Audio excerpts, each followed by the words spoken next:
Show. Reigning champ, Tim Cat. Timothy Cat. You're listening to Come at me show. Come at me, show.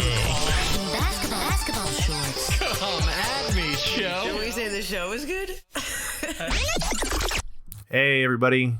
Hope you are having a wonderful day wherever you are, whenever you are. This week's topic is technology, but we're going to start off topic today, as usual, cold pizza.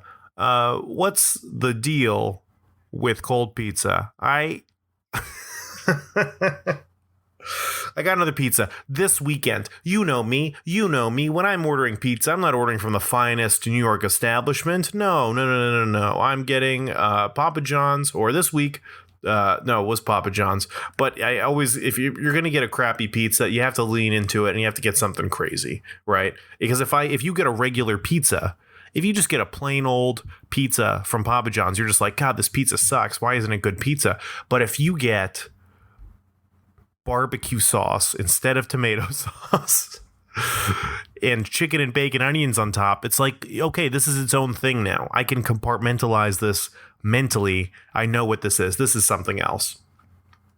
So I get a Papa John's. Crazy leftovers. Of course there's leftovers. You can't eat that much barbecue sauce in one sitting.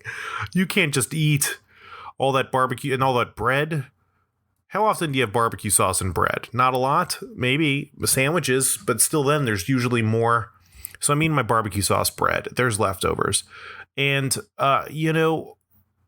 there's something that's always been magical about a cold slice of pizza. Leftover from the night before. Isn't that like a country song? Keg in the closet, pizza on the floor. Leftover from the night before. He's not heating it up. It's cold. It was on the floor. Somebody bought it and somebody left it there, and it's still good. I don't know what it is about pizza. Pizza is this magical concoction where bacteria doesn't. There's no 5-second rule, 2-second rule. There's no 2-hour rule, 10-hour rule. Pizza can be left out indefinitely, and nothing bad happens to it. No bacteria. It's still perfectly edible. It's still perfectly acceptable to eat pizza after it's been out for weeks. You can eat weeks old pizza, months old pizza. If you go into bomb shelters across the country, people preparing for doomsday, you got these like extreme preppers. You go down to that little hole that they're planning on living in if there's like a nuclear fallout and they have to spend the rest of their lives underground. You're going to find Spam, you're going to find Twinkies, and you're going to find pizza just stacked up in the corner, just ready for the fallout. If it can survive a party, it can survive an apocalypse. It's life-giving food. So I used to be the biggest fan of a cold pizza. You just wake up, you open the fridge. You don't even have to, but you can put it in the fridge and it's cold. Then it's cold pizza. Otherwise it's regular pizza. Cold pizza has a certain charm. But I don't know what got into me. Like a month ago, 2 months ago, I was like, but what if I heated this up though? Like, what if I just turned on the oven, got out a sheet pan, put the pizza on the sheet pan, put it in the oven, and just left it in there at like 450 for like 5 minutes? What would happen? And it turns out it's just better pizza. It's just so good. It's just like, oh, this is how it should have been the first time. I think that's the thing, is if you get a pizza delivered, I don't think I've been, we've been doing more delivery and stuff amidst the COVID. I'm not going out to get a slice. It's like being brought to me like a king on a throne.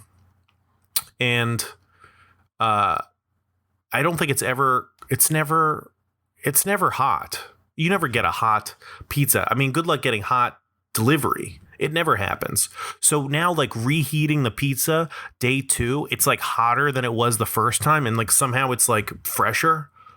Like if the pizza had been delivered hot, then maybe the next day I'd want the contrast of cold pizza. But since it was delivered and it's already cold, I've already gotten cold pizza, and now I've gotten room temperature pizza at least, and now just the hot is refreshing, a refreshing mix of, I don't know. Is cold pizza over? That's the headline for this episode is cold pizza done? Have we moved on? Have I grown up? I refuse to believe that. I refuse to believe that I'm too old for cold pizza. Not a chance. It's delicious. I'm going to get a pizza now. Just put it right in the oven. Who cares?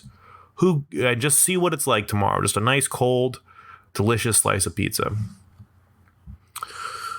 I feel old. I mean, I don't think I was ever a bad kid. I think I was like a good bad kid.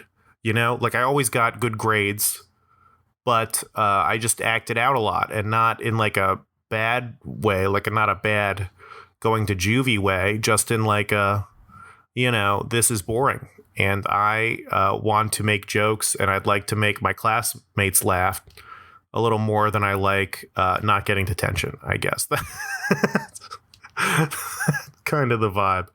I had in middle school, we were the Hoover Hawks, and they had at the end of like every semester, every little, whatever, 9 weeks. I don't know what you do when you're little, the accomplishments are like much closer together. It's like, oh, you made it 9 weeks. Thank God you made it 9 weeks. And then in high school, it's like, oh, you made it a quarter. And then college, it's like a semester. You went a whole half of the year without fucking up. You know, it's just they start dragging them out because it's like, you're just whatever. That's all the same. It's all the same shit. There's no contrast, whatever. It's all bullshit. Anyway, you had to, at the end of like every whatever period, they had what they called the Hawk Rock, which is not only fun to say, but a fun party to attend. And all the people who got good grades, and like, no, there was also like a period where they would give you like a letter grade for the class, and then they would give you like another grade for your behavior, which is crazy, right? Can you imagine going to work and having them be like, well, all your work's been good, but your behavior has been out of control. You've been talking back way too much. You were late.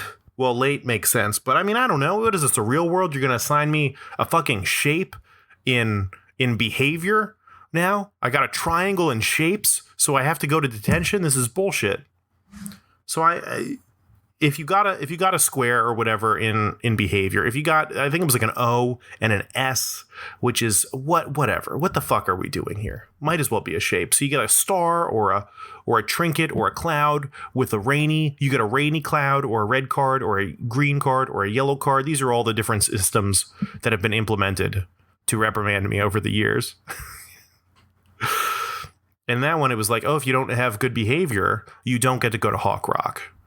So I had good grades. And the better your grades were, you got to go to Hawk Rock earlier. It was like a big day. And if the day's over at 5:00. And if you have like straight A's, you get to go at 3. And if you have B's, you get to go at 3:30 and or whatever, 3:15. I don't know, whatever it is. And so then I would just not be able to go because I made a joke in class once and my A's didn't matter for anything. And then I had to go to detention with like the real bad kids who all had bad grades and ended up getting into some rough stuff and liked me because I was pretty funny. And that was it. That seems crazy to me. It seems crazy to me. You know, even like little kids, right? You go into school and there's always like a system. There's like a cloud. Or there's a sun. Oh man, every kid in this kindergarten class, they've got a little sun, like a little picture of a sun on the wall. And if they're bad, then now they get a little cloud that goes over the sun. Oh man, you didn't behave, so now it's a cloudy sun. Oh man, you really didn't behave, so now it's a rainy cloud over the sun. Oh man, you smacked the teacher across the face. Now there's a lightning rain cloud in front of the sun. It's crazy. I got a lot of those, and then good grades, and then just would get a rainy cloud, and I think that's okay. I think I blame the adults for that. I think I wasn't being challenged enough. I didn't have a podcast. I didn't have a place to vent and vocalize my concerns. Was it just me, or were all of us in the worst class a teacher's ever had? I think maybe like every year, elementary school, at least through middle school, until maybe they grew up or we grew up or whatever it was, I always had the teacher at some point during the year always sat down like on their desk or stood in front of the classroom and was just like, I don't know what to do with you guys. In all my years of teaching, I have never had such an out of control class. And it's like, what are you talking?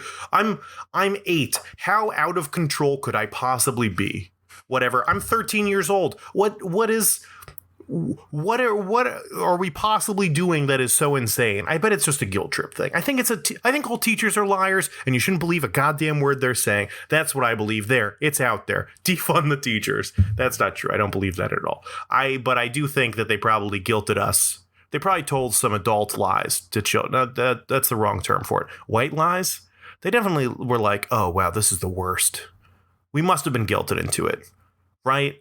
You got that too? Let me know. I have no idea. I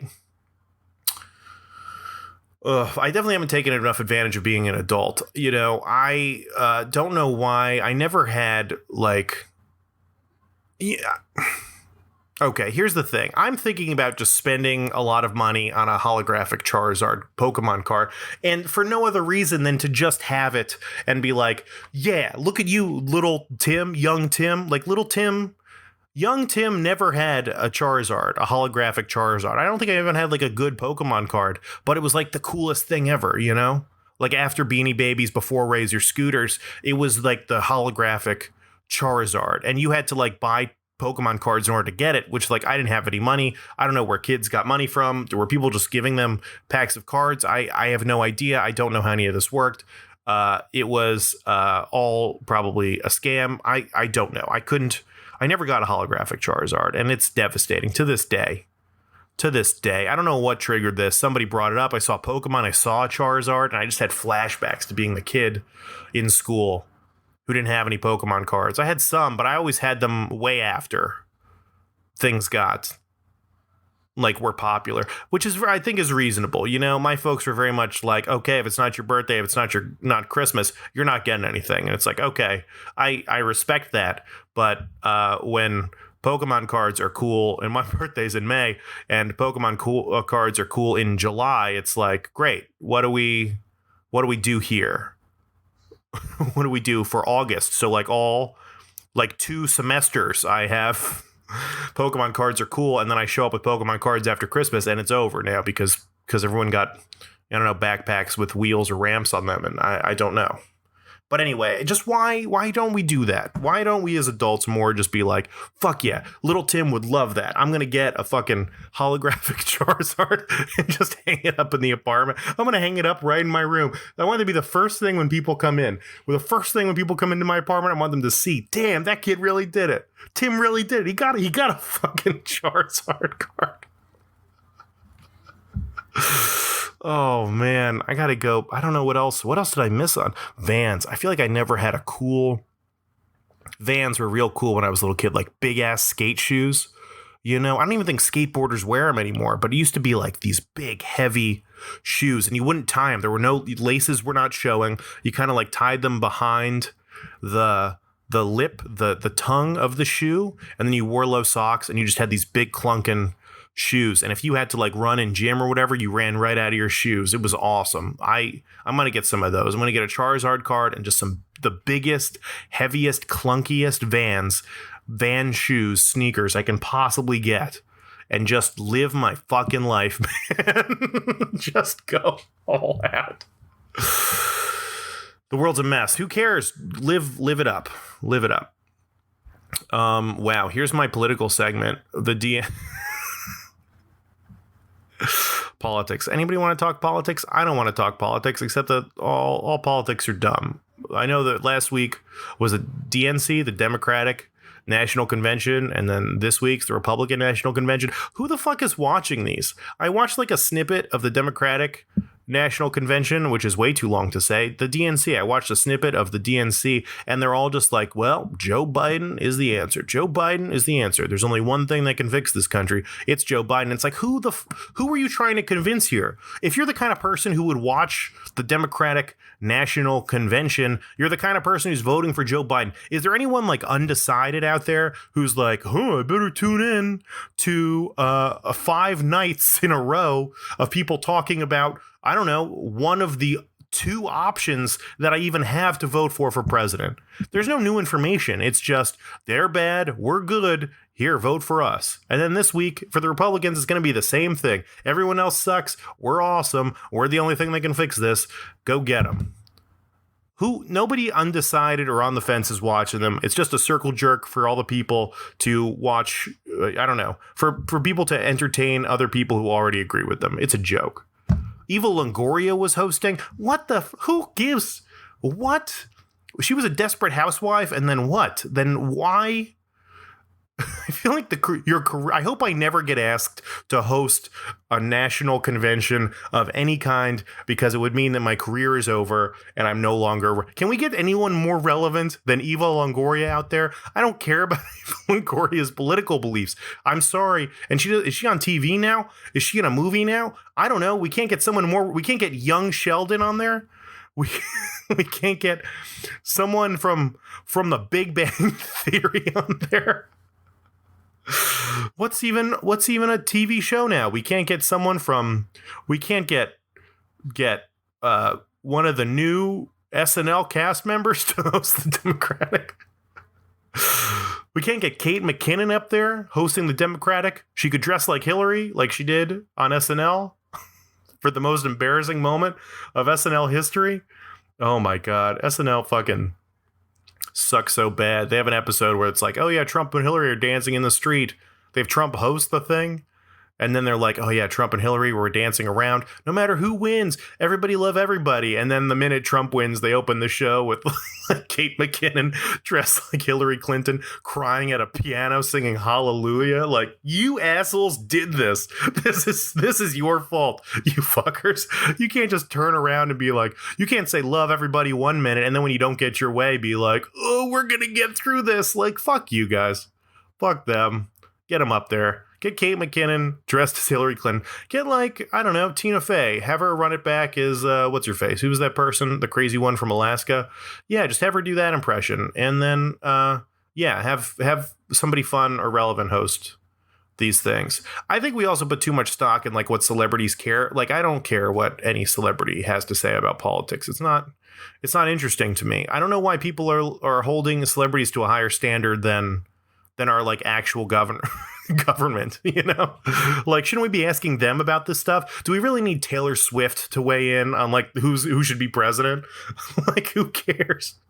Why does Taylor Swift have an obligation to talk about anything political? That's, like, not, if you're going to Taylor Swift for your politics, like, God bless you, but you're wrong. Man, I will say, I think Billie Eilish was at the Democratic National Convention, so that's cool. So now we have a bunch of, like, old people and a young artist that none of them understand. Oh my God, can you even imagine, like, Nancy Pelosi being like, fuck yeah, it's Billie Eilish? Does Billie Eilish even know who these people are? She's like 16 years old, right? Like, she's not a political person. I will say, as just not to be political, but, like, Kamala Harris is, like, so refreshing in a wonderful way of, like, oh yeah, I've really just been watching old horrible people yell for, like, such a long time, and now there's somebody who can like come in and just speak. Not even like I was a Bernie guy, and it's like, everything is like yell, and I'm like talking like this, and blah, blah, blah, and the hands are waving, and it's like, and Kamala can just come in and be like, yeah, so this is what we're doing, and I think this is nice, and it's like, wow, this is wonderful. You're remembering what you're saying. It doesn't feel like you're just lying to my face. You can get through a whole sentence without, like, stammering at me. Like, it's just nice to have somebody under 60 years old explain what's going on to me. It's just nice. It's just refreshing. That's all I'm going to say. Bad movies. So I talked about movies. It's been, like, kind of a recurring segment now. It's bad movies, superhero movies. I got some texts, some tweets, some messages this week about two, I guess, major omissions from my movie hate, my movie bashing. One, of course, is Suicide Squad, which people have been like, Tim, you said you were going to tear Suicide Squad apart. And yeah, it's bad. It's a bad movie. It could have been better. I don't know if you're familiar with the Suicide Squad in the comic books, but they are basically a bunch of C-list supervillains that really had nothing else going on. So they created the Suicide Squad, which is the government arrested these people. They put bombs in their heads and they said, you guys are going to commit covert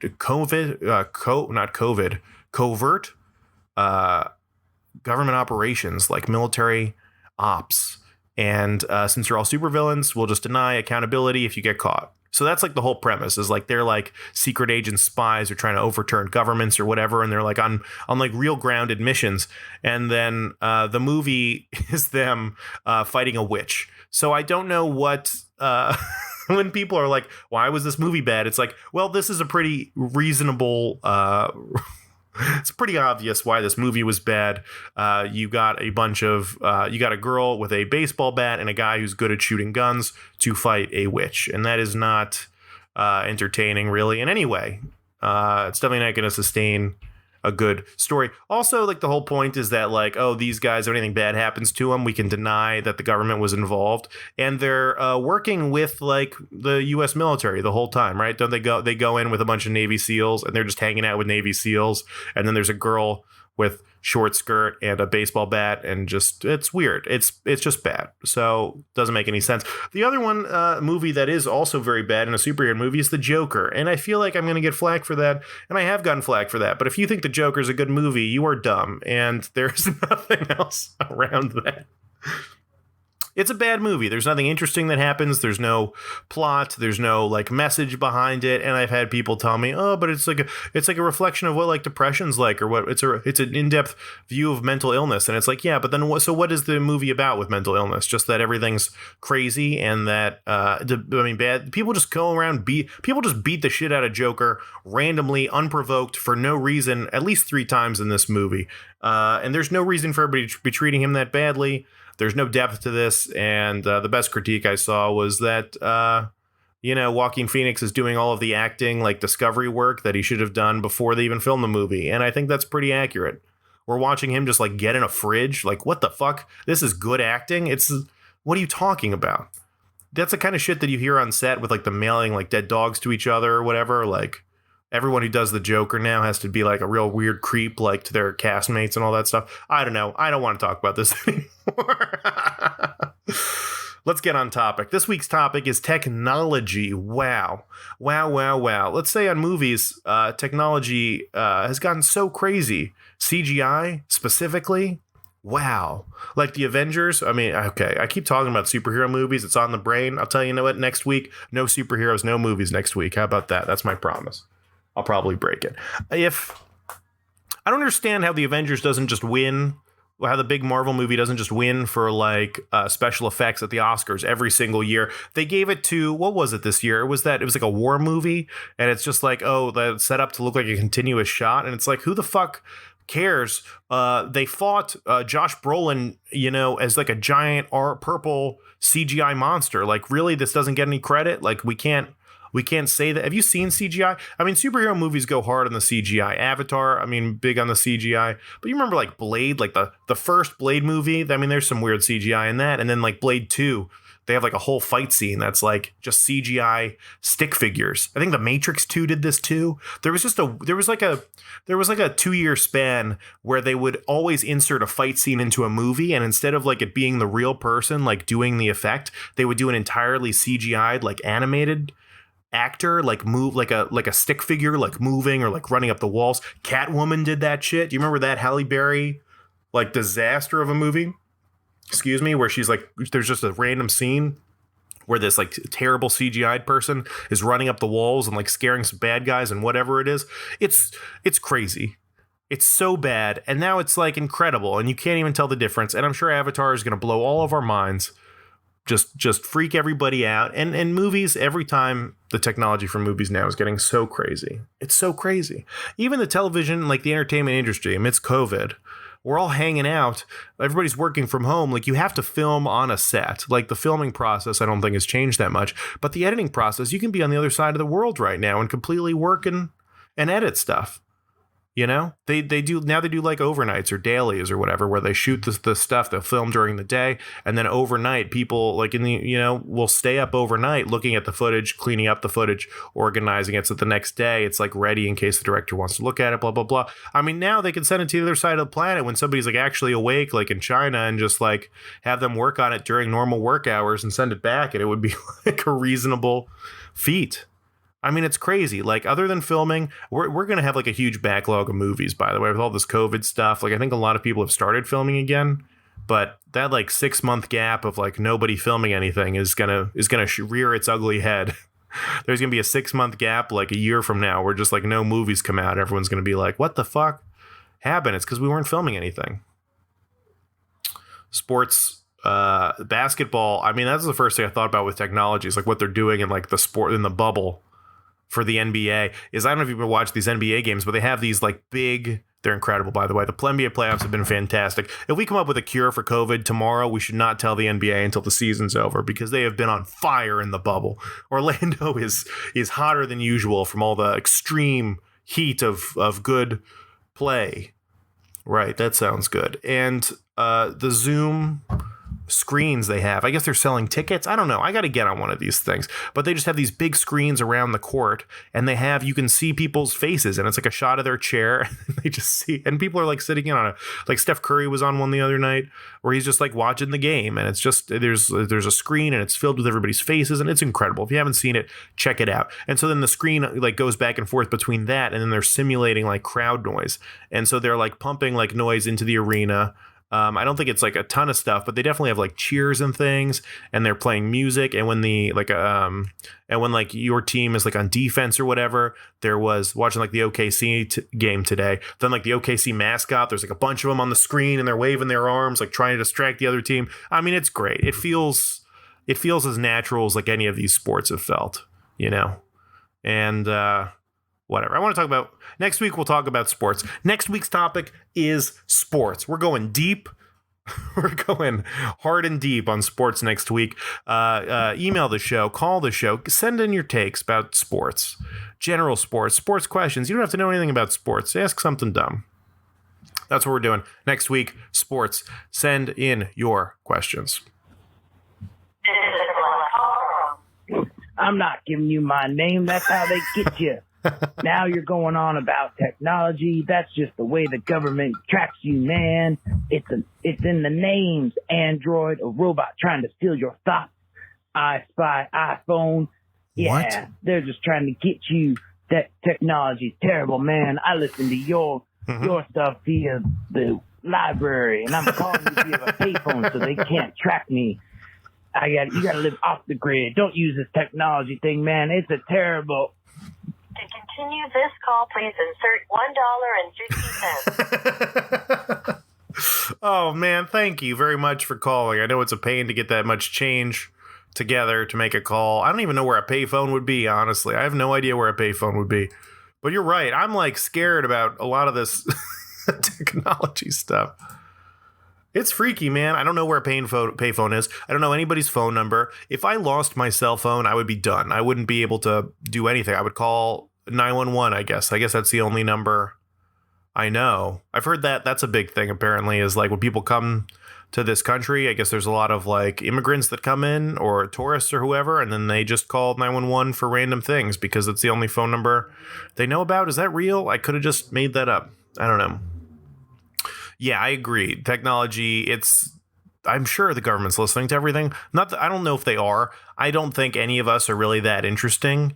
But to act like, you know, someone can't just hack your phone and your Google Home and your Alexa or your webcam or whatever it is whenever they want is a little crazy. Come on. They do it in movies. They've got to be able to do it in real life. The only like thing I have, like the only like reprieve, maybe, actually, I don't know if this is good or not, but I did read an article about how the FBI is having trouble recruiting hackers and like people to work on their computer systems and like build up defenses against hackers because of their drug policies, specifically weed. They just don't. You're not allowed to smoke pot and be in the FBI, but all of the hackers apparently love smoking pot and they make enough money as is. So that the FBI is like, hey, could you take a pay cut and stop smoking weed and then work for us? And all these hackers are like, nah, man, I'm good. And then they get back to hotboxing their computer lab in whatever place they're at. Smartphones. I have a phone. It's a little intimidating. I am addicted to it. I've realized I'm addicted to it. I was talking to some friends about it, and actually I spoke with my good buddy Mike Breen about it last week, and that audio might be released this Thursday, so keep an eye out for that.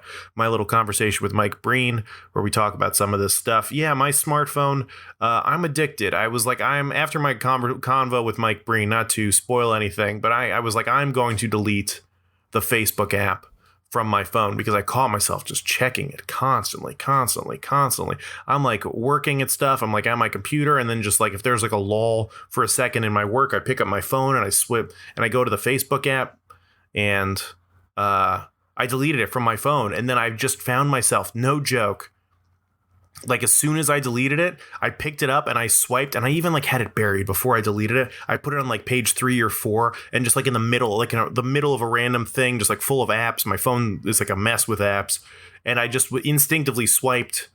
It was already deleted, and I just picked it up absentmindedly, swiped like 3 times, and put my thumb right on like Pinterest, I guess. I think it was Pinterest is the app that replaced it in that slot. And I was like, whoa, this is a problem. And I did it multiple times. It's not like I learned, oh, Facebook isn't there. I picked up my phone and I swiped, and I almost opened, a good thing I'm not interested in Pinterest, but and I opened up the Pinterest app like 5 times just because I was like, oh, that's where I'm used to Facebook being. It's crazy. It's wild how addicted I was to this. I didn't realize it until then.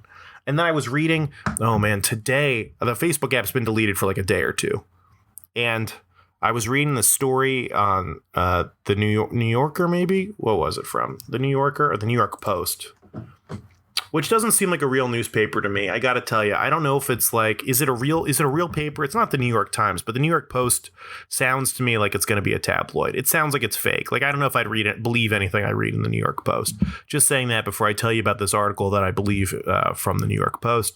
It was an article written by this guy, like an opinion piece about how New York City is dying. And he talked about how there's this Facebook group that was started by people. It's just New Yorkers, 4 other New Yorkers to meet up and talk about where they're going to go. I forget what the name of it was. Something kind of lame, but it's like new greener pastures or something like that. What was it called? I've got the article right here. Into the Unknown. Into the Unknown. Isn't that like the Frozen song? So they formed a Facebook group. They titled it after the worst song from Frozen and Frozen 2. And it's just all about New Yorkers who are looking to move somewhere else, and where else are they going to go? And we can talk about it and figure all this stuff out. And I was like, wow, I'm curious about this. You know, if New York's dying, maybe I should leave. And then I click on this like thing, and I'm like hoping it'll just take me to a web browser.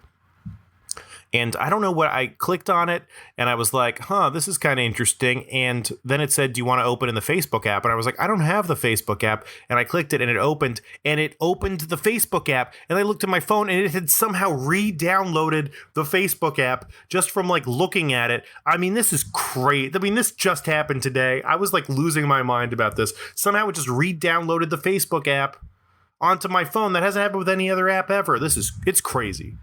It's crazy. And of course that's going to happen. You know, like, the number of times I've like talked about something and then an ad pops up for it on Instagram later? Please.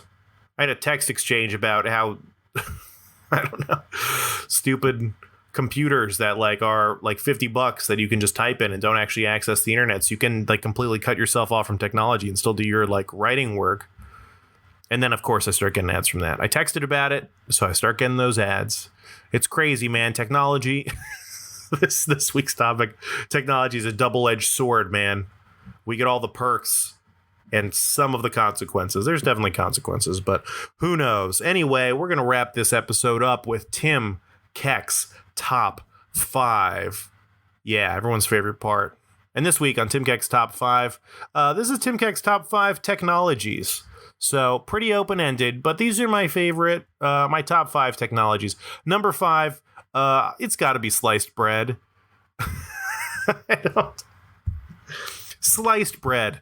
Everyone always says, like, wow, this technology is the greatest thing since sliced bread. Boy, the laptop is the greatest thing since sliced bread. At some point, sliced bread, was created, and, it's the standard bearer of technology. It's what we compare all other technology to. It's not the wheel. It's not fire. It's not, the Model T. It's the greatest thing since sliced bread. And I really been thinking a lot about like what I would do if my bread came not sliced. Have you ever just tried to cut like a soft loaf of white bread? You're not going to get those smooth cuts with just your regular dull kitchen knife. You're going to be like cutting and like doing more of like, when you cut something and the knife's not sharp and you just kind of do more like squashing of the bread than like cutting through it. You're going to make a PB&J and it's going to be all lopsided. It's going to be like all crooked. And you're going to be sending your kid's going to be at school or at his like socially distanced, webcam school. And he's going to be eating lunch on Zoom with his friends, trying to socialize just a little bit. His one moment of like human interaction that isn't his immediate family, that's essential for like building up like your social understanding and your social awareness and learning how to interact with other human beings. Essential, pivotal moment in a kid's childhood and life and like emotional and mental development. And the kids are just going to start blasting him for how crooked his peanut butter and jelly sandwich looks. Look at you dumb freak. What is your mom missing both her arms? Did she make that with her face or in her feet? Did your dad not doesn't know how to shop? Is your dad a dumb man? Does he not know what's going on? Look at you with your weird crooked PB&J. Look at how much thicker it's like you have 3 slices of bread on that thing and 2 of them are on the bottom. This doesn't make any sense. Your peanut butter and jelly sandwich, and now your kid's crying because the peanut butter and jelly sandwich is crooked. So like there's a lot. I mean, without sliced bread, we'd be in a gosh darn pickle. I don't know what else to tell you about. Sliced bread is essential. You know what? I don't even know if you can get it. When was the last time anybody got like just a piece of bread and just ripped a chunk off? That sounds kind of cathartic. I'm not going to lie. I'm sure it's a mess. You can't send someone to school with a PB&J made with 2 chunks of bread.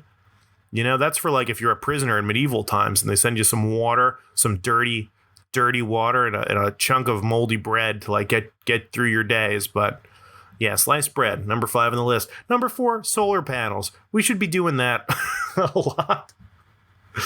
Aren't there solar panels all over the place?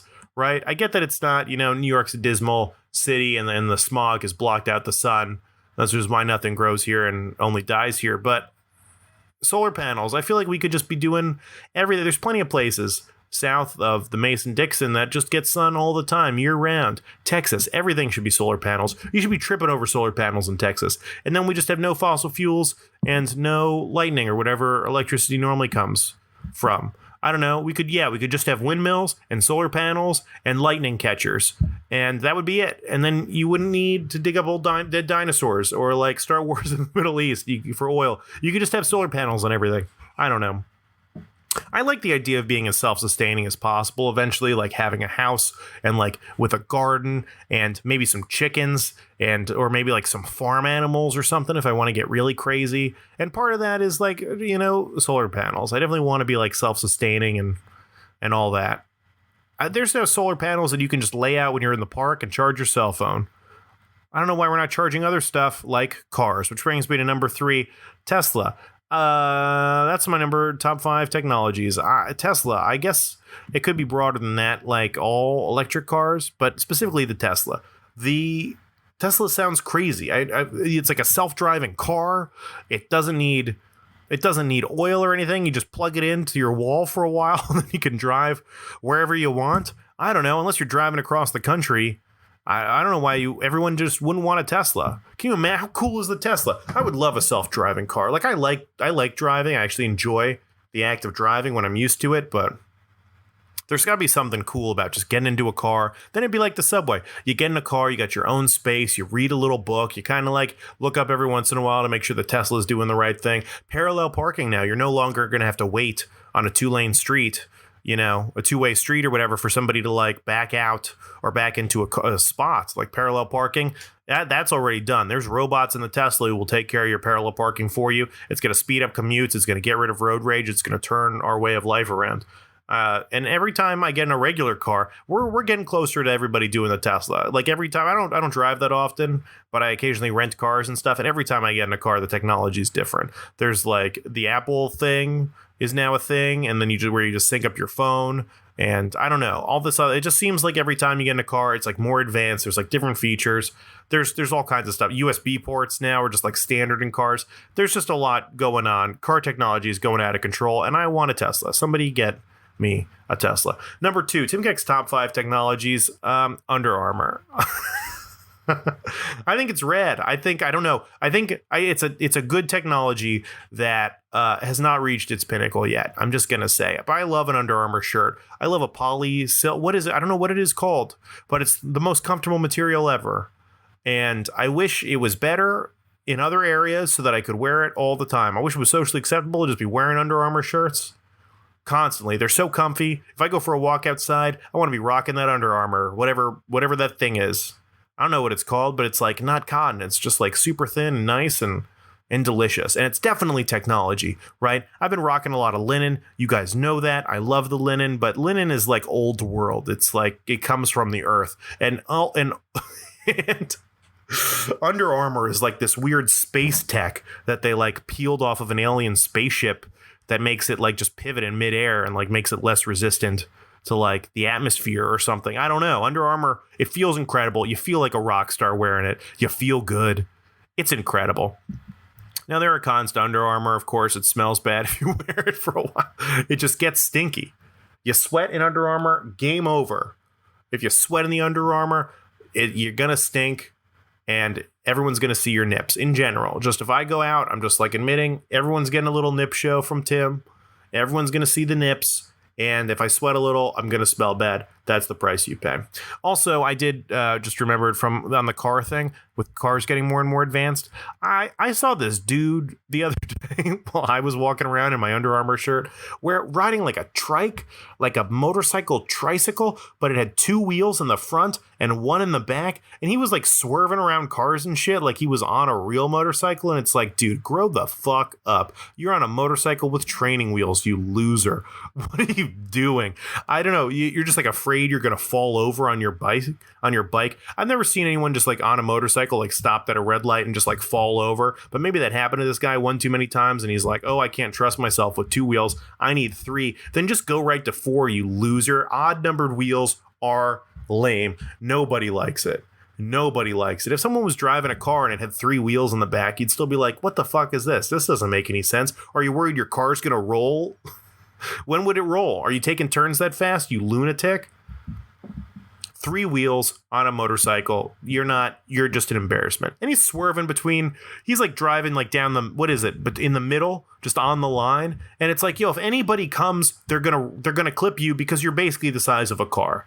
You're in a convertible, but you wanted to straddle something. That's what this 3-wheel thing is. It's lame. That guy's the worst. But that brings us to something that is very not lame, something that is very cool, that I am a big fan of. Number 1 in Tim Keck's top 5 technologies, escalators / moving sidewalks. I love them. I love an escalator. Not as much as I love a moving sidewalk. They're both incredible. Somebody looked at walking and said, we can do that better. And they put a little thing on the ground, and it's like stairs. You can climb the stairs if you want for an escalator, or you can just, like slide to the right and just like enjoy the trip up. Even if you're in a hurry and you want to climb the stairs, wow, stairs are moving, so you're going to go super fast. It's like you're superhuman for a little while. It's like you're a superhero. And you get to climb the escalator, and it's delicious and incredible. Moving sidewalks. I don't know if you've been to a moving sidewalk in a while.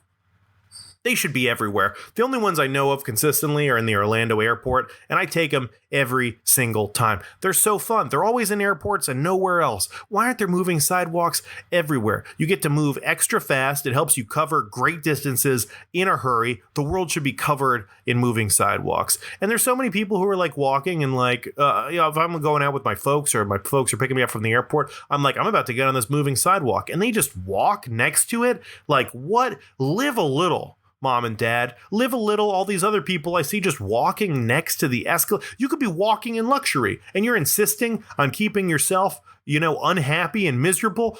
Seize the day, get on that escalator, get on that moving sidewalk, and that's why it's number 1 in Tim Keck's top 5 technologies. Number 5, sliced bread. Number 4, solar panels. Number 3, Tesla. Number 2, Under Armour technology. And number 1, escalators/moving sidewalks. Guys, that's our show for this week. Thank you very much for listening. Next week's episode, we're talking about sports. Email the show, call the show, let me know. And the king stays king. Bye.